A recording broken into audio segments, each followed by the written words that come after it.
Hi, I'm Sharon Hales. I came to the unveiling of this gorgeous mosaic at Deukmejian Park in Glendale, California. We're in the northernmost part of Glendale. And I was so impressed with this gorgeous mosaic that just went in that I asked the artist, Hannah Maximova, to join us and tell us about the process of creating the mural and the special elements that are in there. So Hannah, I know you have a lot of secrets to share with us. So first of all, just tell us about the overall installation on this curved long wall. How did you go about it? We had to actually bend some of these cement panels around the wall, and you can see there's a gentle line in the middle of some of these panels, but bending cement around cement was an effortful and exciting experience. And new. All of my previous murals are on flat walls, so this was the first time with the bending. What did you end up adding in here? Show us some of the really special elements that you love about this mosaic. Oh, there are so many things I'm delighted by. This is a Manzanita tree. The Manzanita tree, in my research, I discovered that Deukmejian Park specifically is the worldwide epicenter of the Manzanita genus. So of course the mosaic had to be anchored by a giant Manzanita tree. And in the rain, the red of the trunk can be like a stop sign. I mean, it can just be spectacular. So I really wanted to show that. So I used some mirror. This is mirror tile. You can see it if you move around a little bit. So the mosaic, the theme is, the title is The Breath of a Deukmejian Day. My company is called Zoe Mosaics because Zoe means life, and I almost always depict life. But even when I'm doing background, when I'm doing land, that also feels like life. But so there are all kinds of animals here, and the mosaic starts on the left in the morning and goes through the day into the evening on the right. So we have animals that are relevant to those times of day. That's why we end in bats. And the mountain lions are usually visible and active in the very early morning or in the late evening. So that the mountain lion begins the mural. Then we have Anna's hummingbird, California thrasher, scrub jay. Birds are a big part of morning. This is a little fused bunny. There are fused elements all through the mural. Well, in addition, I want you to point out these animals, but I also see really great flora throughout and water. So start with the deer and these little red elements and then the fish. Sure, well, we'll be at the fish in a little while. But yeah, this is a mule deer, and this represents an oak. This is a fused branching and trunk, and then traditional mosaic for the crown of the tree. These are brush rabbits, family of brush rabbits. These are small manzanitas. There are manzanitas everywhere up here. Every time you see red in the twigs or in the trunk, that's a manzanita. I love how you incorporated these stones. Those are actual stones. Yeah, they're great. Yeah, some of them are from here. And is this a hawk? That's a red-tailed hawk, yes. But yeah, here's another agave. And yeah, I had an issue. It's very difficult to get some of these colors of glass.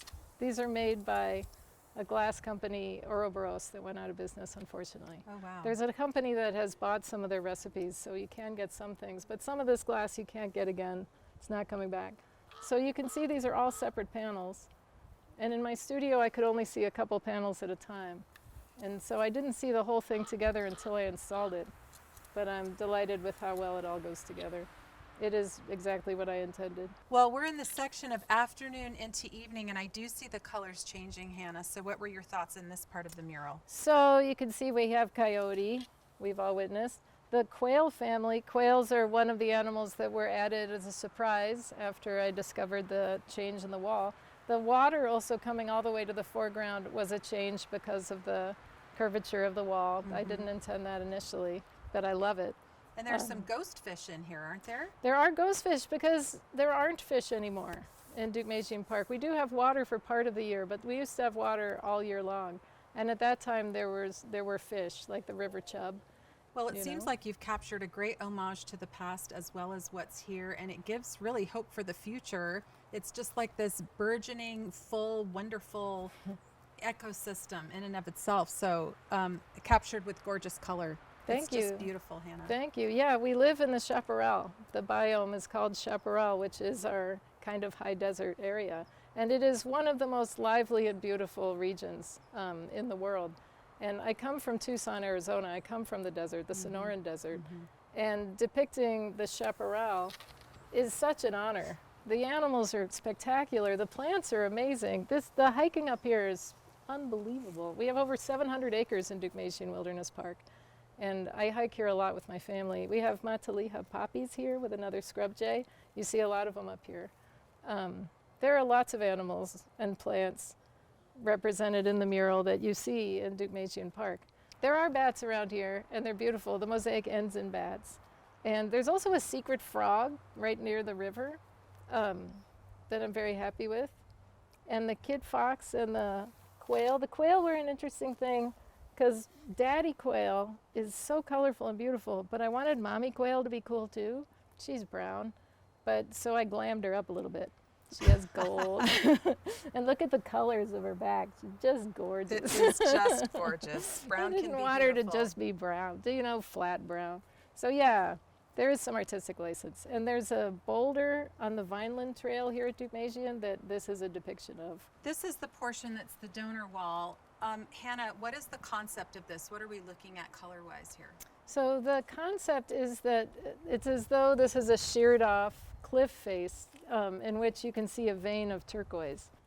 I love the fact that there are little jewels here, and this is a jewel in our community. I talk about that a lot in my Foothills Finds videos, and this is actually showing the jewels. So it feels really dressy and special, and yet it works really well with the environment. Well, some names are up here already, but there's going to be an extension of this donor wall phase 2. How do we go ahead and tell people how they can donate?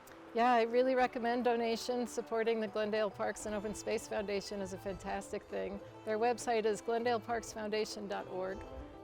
Thank you, Hannah, for joining us. You can see lots of Hannah's work in public spaces. This is truly a jewel in our community. Come up to Deukmejian Park and look at this gorgeous mosaic wall.